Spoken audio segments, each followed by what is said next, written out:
Hi friends, ಈ ವಿಡಿಯೋಗೆ ಒಂದು ಲೈಕ್ ಮಾಡಿ.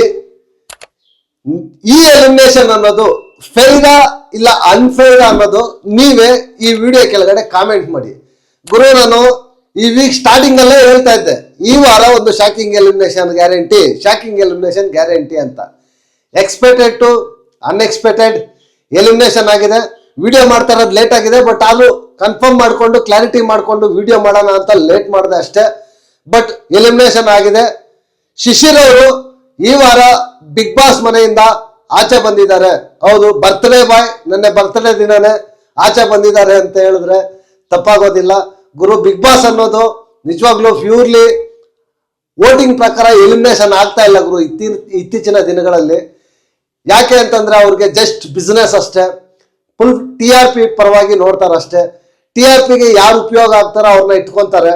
TRPಗೆ ಯೂಸ್ ಇಲ್ಲ ಅಂತಂದ್ರೆ ಕಳಿಸ್ತಾರೆ. ನಿಜವಾಗ್ಲು ಶಿಶಿರ್ಗೆ ರಜತ್ಗಿಂತೂ ಕಡಿಮೆ ಓಟ್ ಬಂದಿದ್ಯಾ, ಧನರಾಜ್ಗಿಂತೂ ಕಡಿಮೆ ಓಟ್ ಬಂದಿದ್ಯಾ, ಇಲ್ಲ ಚೈತ್ರ ಅವ್ರಿಗಿಂತ ಕಡಿಮೆ ಓಟ್ ಬಂದಿದ್ಯಾ? ನಮಗ್ ಗೊತ್ತಿಲ್ಲ ಗುರು. ಅವ್ರು ಹೇಳಿದ್ದನ್ನ ನಾವು ಕೇಳ್ಬೇಕಷ್ಟೇ. ಟ್ರೂಲಿ ಅನ್ಫೇರ್ ಎಲಿಮಿನೇಷನ್ ಅಂತ ನನಗೆ ಅನಿಸ್ತಾ ಇದೆ. ವೋಟಿಂಗ್ ಪ್ರಕಾರ ಎಲಿಮಿನೇಷನ್ ಮಾಡಿದ್ರೆ ಅನ್ಫೇರ್ ಅಂತ ನನಗೆ ಅನಿಸ್ತಾ ಇದೆ. ನಿಜವಾಗ್ಲು ಗೇಮ್ ಪರವಾಗಿ ಬಂದಿದ್ರೆ ಇತ್ತೀಚಿನ ದಿನಗಳಲ್ಲಿ ಶಿಶಿರ್ ಅವರು ಸ್ವಲ್ಪ ಡಲ್ ಆಗಿದ್ರು. ಅದನ್ನ ಅವರು ಐಶ್ವರ್ಯ ಅವ್ರ ಜೊತೆ ಬಿದ್ದು ಗೇಮ್ ಚೇಂಜ್ ಮಾಡ್ಕೋಬೇಕು ಅಂತ ಹೇಳ್ತಾನೆ ಇದ್ದೆ. ಬಟ್ ಆದ್ರೆ ಅವರು ಗೇಮ್ ಅನ್ನ ಚೇಂಜ್ ಮಾಡ್ಕೊಂಡಿಲ್ಲ, ಅದು ಒಂದು ಕಾರಣ ಅಂತ ಹೇಳ್ಬೋದು. ಇನ್ನು ನೆಕ್ಸ್ಟ್ ಬಂದು ಸುರೇಶ್ ಅಣ್ಣ, ಅವರು ಸಹ ಎಲಿಮಿನೇಟ್ ಆಗಿದ್ದಾರೆ. ಆದ್ರೆ ಕ್ವಿಟ್ ಮಾಡಿದ್ದಾರೆ ಶೋ ಇಂದ. ಅವರೇ ಸ್ವಯಂ ನಿರ್ಧಾರದಿಂದ ತಮ್ಮ ವೈಯಕ್ತಿಕ ಸಮಸ್ಯೆಗಳಿಂದ, ಫ್ಯಾಮಿಲಿ ಕಡೆಯಿಂದ ಏನೋ ಸಮಸ್ಯೆ ಅಂತೆ, ಅದು ತೋರಿಸ್ತಾರೆ ಎಪಿಸೋಡ್ ಅಲ್ಲಿ. ಆ ಸಮಸ್ಯೆಯಿಂದ ಅವರು ಬಿಗ್ ಬಾಸ್ ಮನೆಯಿಂದ ಕ್ವಿಟ್ ಮಾಡಿ ಆಚೆ ಬಂದಿದ್ದಾರೆ. ಮೇ ಬಿ ಸುರೇಶ್ ಅಣ್ಣ ರಿಟರ್ನ್ ಬರಬಹುದು, ಚಾನ್ಸಸ್ ಇದೆ ಅಂತ ಹೇಳ್ತಾ ಇದ್ದಾರೆ. ಎಷ್ಟು ಮಟ್ಟಕ್ಕೆ ಇದೆ ಅಂತ ಗೊತ್ತಿಲ್ಲ.